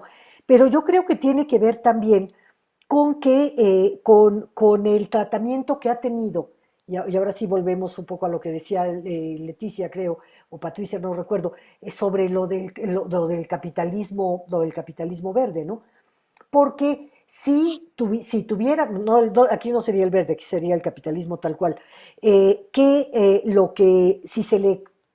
se le cobrara o si se pusiera en términos de los costos de todas las acciones de la industria petrolera, la eléctrica, los transportes, el acero, el cemento, si se pusiera cuál es el costo real de las externalidades y eso se les cobrara para estar resolviendo, entonces sería claro que no podríamos tener ese tipo de desarrollo así. Entonces, lo que pasa es que vivimos en una economía que no está reflejando los costos de las medidas que le están haciendo daño al planeta. Y en ese sentido, pues, ¿cómo vas a decir, la gente te dice, no, pues me sale carísimo, va a salir carísimo si hacemos cambios tecnológicos? Pues va a salir carísimo si no estás tomando en cuenta lo carísimo que te está saliendo destruir todo el planeta, porque no lo estás tomando en cuenta, porque no se te refleja en el bolsillo en ningún lado. Por eso esta parte de los impuestos al carbono, de un valor del carbono a nivel internacional, de una manera más justa, no personal, sino en términos de pues, reales que se reflejaran, sería una medida que de alguna manera tendría que impactar a todas estas industrias y a todos estos mecanismos de producción que siguen tranquilamente porque ni se toma en cuenta cuál es su costo, ¿no? En cambio, cada vez que hablas de una medida de adaptación, de mitigación, uy, no, pues aquí no podemos porque eso es carísimo. ¿Y cómo vamos a cambiar tal tecnología si nosotros pues somos una empresa pequeña, si no lo podemos hacer? No, claro, si nunca se les ha cobrado lo otro, que es muchísimo más caro, ¿no? Claro. Esa es una cosa. Y eso tiene que ver con la actitud frente al ambiente que ha habido en todo esta forma de producción, de explotación de la naturaleza de los seres humanos, ¿no? Y también hay una buena parte de comunicación y de ciencia política que, sobre todo en países como el nuestro, nos ha faltado mucho porque tenemos que ligar lo que la reconstrucción de la naturaleza, la protección de la biodiversidad, el que se hagan, el cambio de prácticas de consumo y todo esto, con el bienestar cotidiano, porque tenemos tales problemas en nuestros países, de desigualdad, de pobreza, de enfermedades, de todo, que efectivamente volvemos a esto de que pues lo primero yo tengo que cenar hoy y tengo que comer mañana. Entonces lo demás, pues puede ser que me llegues a convencer, pero ¿y de qué diablo sirve si eso no me da ninguna perspectiva de cambio? Por eso es el papel de los gobiernos tan fuerte. Por eso es que no es una cosa que sea nada más la sociedad quien tiene que hacer lo que lo tiene que hacer, pero tiene que obligar. Es una lucha contra el poder y contra el poder económico, contra el poder de estar prolongando las desigualdades, prolongando los riesgos, porque en este momento no te conviene hacerlo, porque en este momento tú lo que quieres es que la gente se sienta tranquila y esto y no meternos en algo, aunque pudiera haber formas muy creativas, muy constructivas de hacerlo y que pues se van encontrando poco a poco. Gracias, Amparo. Le mandó otra pregunta, dice, ¿cómo hablar? Y justo se liga con lo que acabas de decir. Dice, ¿cómo hablar del cambio climático con los niños y los jóvenes? Porque el discurso de la catástrofe paraliza y asusta. ¿Cómo presentar o cómo hablar del futuro? Bueno, ¿Qué piensas? Mira, yo creo que esto, ahí sí, vengan por favor comunicólogos, sociólogos, todo eso hemos estado padeciendo los científicos naturales para comunicarlo. Ya ni siquiera les digo cómo comunicar lo que hay que hacer para comunicar la incertidumbre, que eso no lo hemos logrado, sobre todo a nivel de gobiernos. ¿Cómo logras que un cuate al que le van a llegar los auditores a fin de mes decida, como tomador de decisiones, que va a invertir en que se haga tal estudio o en que se haga tal cosa de recuperación de manglares en una zona para que para que la siguiente huracán no les pegue tanto, o cómo lo vas a hacer para que se haga tal cosa? Si va a decir es que me llegan los auditores la próxima semana y yo como les digo que esto lo van a ver hasta cuando yo ya no esté aquí, ya me haya ido, ¿no? Entonces es también... Los tiempos, ¿no? Son también los tiempos, pero son también las estructuras institucionales y las responsabilidades institucionales que se deben de tomar para este tipo de problemas. O sea, no puede ser que si hay, que tengas, que haya gobernantes que no plantean a la población, que no están dispuestos a decirles, bueno, pues hay una posibilidad de que ocurran tales cosas. Por ejemplo, alguien lo comparaba una vez y me parece que viene al caso con los presupuestos militares, ¿no? No de países que están en guerra totalmente todo el tiempo, sino los presupuestos militares generales. ¿Cómo se lo justificas a la gente algo que pues, no sabes si va a usar nunca en la vida y te lleva una buena parte y sin embargo todo el mundo lo acepta? ¿Y por qué no se aceptan presupuestos para atender problemas de largo plazo donde no lo vas a ver ahora, pero que lo tienes que estar gestionando y haciendo avanzar, y no es un gasto, sino que es una inversión, ¿no? Uh-huh. Entonces, ese es un problema que no le hemos encontrado solución, al menos no para ciertas culturas, en donde ya tienen resueltos otro tipo de problemas. Bueno, no es casualidad que sea una niña sueca la que se empiece a preocupar por tales cosas y bueno, ya después contagia y todo. Pues sí, pues no es casualidad, pues ya que otros, o sea, tiene resuelto prácticamente todo, ¿no? Entonces, ¿cómo hacer para entender que este planeta es nuestro, que tenemos algo que hacer ahora por todos los demás? Y esto creo que lo están captando los jóvenes.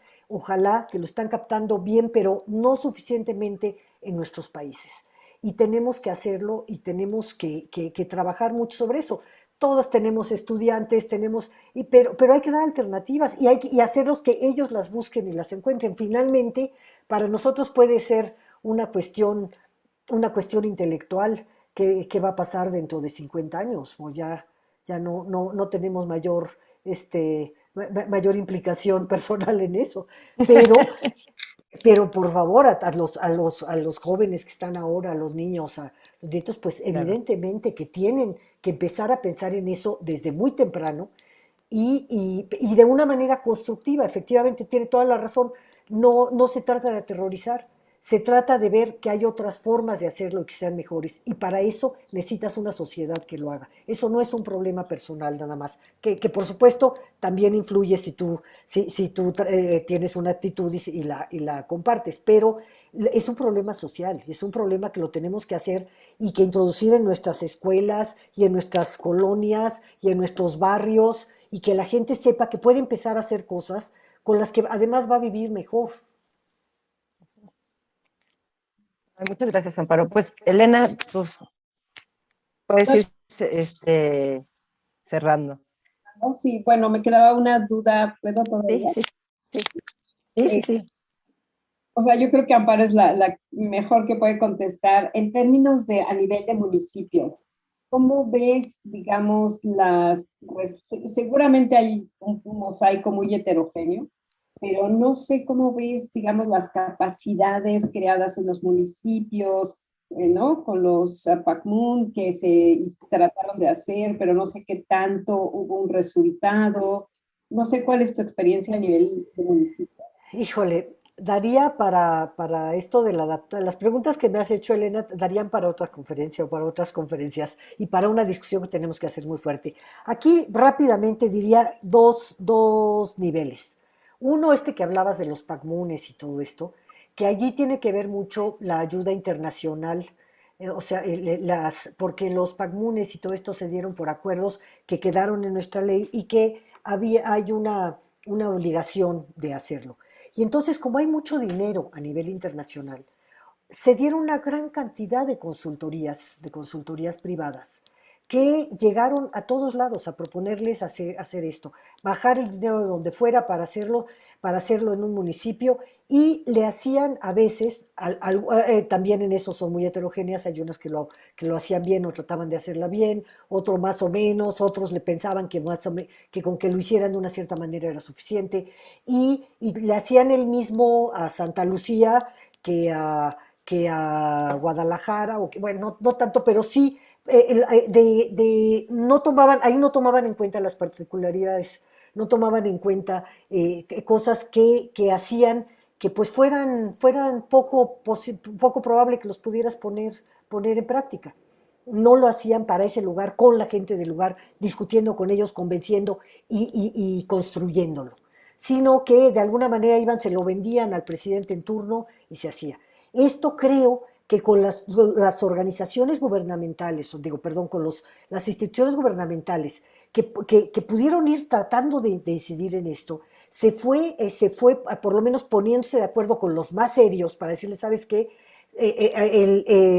Todos los presidentes municipales y los estatales tienen que hacer sus planes de acción climática teniendo por lo menos estos puntos y revisando cierto tipo de metodologías. Y el punto número uno de esos requisitos era que fuera en consulta con la gente y en trabajo no desde lejos o no de gente que no conociera el lugar, sino que lo tuvieran que hacer con la gente.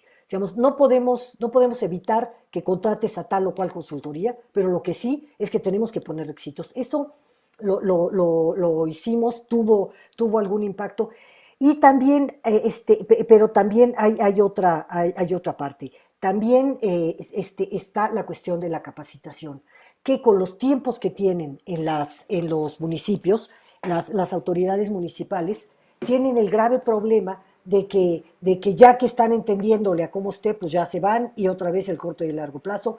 Pero entonces se implementó en un cierto momento los que no sé, espero que sigan estos programas. Desde el INEC lo que hicimos fueron en línea y a través de otro instituto muy importante que tampoco sé si va a seguir, que es el INAFED, que es el Instituto para el Fortalecimiento del Federalismo, que tiene una plataforma que llega a todos los municipios, a los 2.458 municipios, y a través de ese se daban cursos en línea sobre cómo hacer inventarios, por ejemplo, en el caso técnico, cómo hacer inventarios, cómo reconocer las fuentes, todo esto, cómo calcular, todo este tipo de cosas, y también sobre qué es el cambio climático, cómo se pueden hacer cuestiones de mitigación. Por ahí estábamos viendo las cuestiones de vulnerabilidad al cambio climático. Entonces, y se tuvo una grandísima participación. Yo te puedo decir que ahorita fueron y lo hicimos a partir de 2019. O sea, con este gobierno nos metimos a hacerlo fuerte, veníamos planeándolo y todo esto, pero lo pudimos aterrizar y lo pudimos meter, y se estuvo haciendo entre 2019, 2020, 2020 todavía de 2021, aprovechando esta cuestión de la pandemia, también pudimos incluso ampliar un poco más, y yo espero que esto siga, porque si capacitas a las autoridades locales, a las autoridades municipales, tienen más probabilidades además no estaba solamente cerrado, podía ir gente de otros ámbitos, pero eran cursos largos, a veces eran de 4 meses, de 5 meses, cosas así, porque eran profundos, pero que lo podían hacer en el tiempo que pudieran con una guía y todo esto. Y eso ya lo que tenemos la seguridad es que ya no sé si estén o no estén en su municipio, pero hay gente formada en esos municipios, hay autoridades que lo pueden llegar y tomar el curso cuando se pueda. Ese tipo de cosas las tenemos que multiplicar, pero multiplicarlas coordinadamente, porque si no, enloquecemos a la gente. Tampoco puedes llegar con excesos de información, pensar que tienen que saber todo. Entre todos podemos saber todo. Y hay cosas básicas que es necesario que si vas a ser tomador de decisiones, las tengas que tomar. Debería ser obligatorio. Pero tampoco puedes pretender que se vuelvan todólogos ni cosas así, sino que tengan una buena formación. Ese tipo de cosas, las universidades, podemos contribuir con esos planes, con ver cómo combinamos para que tampoco tengan la información nada más como parches, así aislados, que tampoco, por ejemplo, se tenía la formación, la capacitación para todos los que llevaban las estaciones, que llevan las estaciones de calidad del aire. También tenía que haber una cuestión de formación constante. Yo espero que ese tipo de cosas sigan, pero también espero que seamos capaces de ayudar desde las instituciones de educación superior, de investigación, en formas en las que esto llegue mejor, con métodos más pedagógicos o mejores. Aquí se hizo un gran esfuerzo por hacerlo con métodos pedagógicos, pero que vayan mejorando y que vayan metiendo las distintas cosas que en un mismo plan puedes hacer, porque piensan que es mucho gastar si ocupas en hacer cuestiones de eficiencia energética, cuando en el propio plan que ya estás haciendo, si lo metes, hasta te sale más barato. Hay muchos planes que tratamos de convencer que los mismos programas que traen, esos mismos que están diciendo que van a hacer, si le meten el enfoque de cambio climático, si le meten el cambio ambiental, los enriquecen y no les salen más caros, o si acaso les salieran un poco más caros, es una gran inversión y ya se está haciendo, ya se puede hacer. Entonces, requerimos el ser mucho más convincentes, el ser mucho mejor comunicadores y el ser sociedades más participativas proponiendo este tipo de cosas. No solamente exigiendo que los hagan, sino sobre todo desde los ámbitos donde tenemos el conocimiento, donde tenemos la capacidad, decir, esto de hay que ser realistas y hay que pedir lo imposible, esto estuvo magnífico en la época en la que fue. Ahorita tenemos que ser capaces de conocer nuestra realidad y de saber qué cosas son viables, podemos hacer, podemos seguir pidiendo lo imposible, pero cómo tenemos que caminar en este momento ante momentos de urgencia y donde la gente vaya viendo éxitos para que así se anime más a seguir haciendo los cambios que se requieren. Muchísimas gracias, Amparo. Pues yo creo que ya vamos cerrando. No sé si o hay otra pregunta. ¿Sí? Para que no se quede. No, ya es todo. Bueno. Pues muchísimas gracias. No, gracias a ustedes. Pues tenemos que discutir mucho más esto, traernos a más académicos, estudiantes, todo esto, y entre todos vamos discutiendo muchas de estas cosas, porque una buena parte no están resueltas. Claro, claro. Y bueno, nada más quería mencionar para nuestro público que la doctora Erika Posado desafortunadamente no pudo estar con nosotros, ¿no? Pero por una situación de fuerza mayor personal, y pues le deseamos todo el bien que pueda resolver el problema. Pues nada más les queríamos anunciar eso. Y por otro lado, pues nuestra siguiente sesión, recordarles que estará la conferencia del doctor Mauricio Guzmán del Colegio de San Luis, con la conferencia Movimientos, Diásporas y Ritualidad, reflexiones a propósito de una ecología política de las plantas de poder. Entonces también promete estar interesante en otro sentido completamente distinto, pero igualmente interesante. Entonces, pues le agradecemos a nuestro público y los esperamos en la siguiente sesión en mayo, como saben, el primer martes de cada mes. Ahí los esperamos. Entonces, sí te agradecemos muchísimo, Amparo, de veras que ya sabemos que tus tiempos son cortitos, pero pues esta es una lección de reflexiones, ¿no? Para nuestro público que está ávido, ¿no? De este tema, ¿no? De cambio climático y más ahora que acaba de aparecer el último, ¿no? Reporte del IPCC. Bueno, muchas gracias. Hasta luego. Muchas Hasta gracias, luego, Amparo. Fernanda. Adiós. Chao.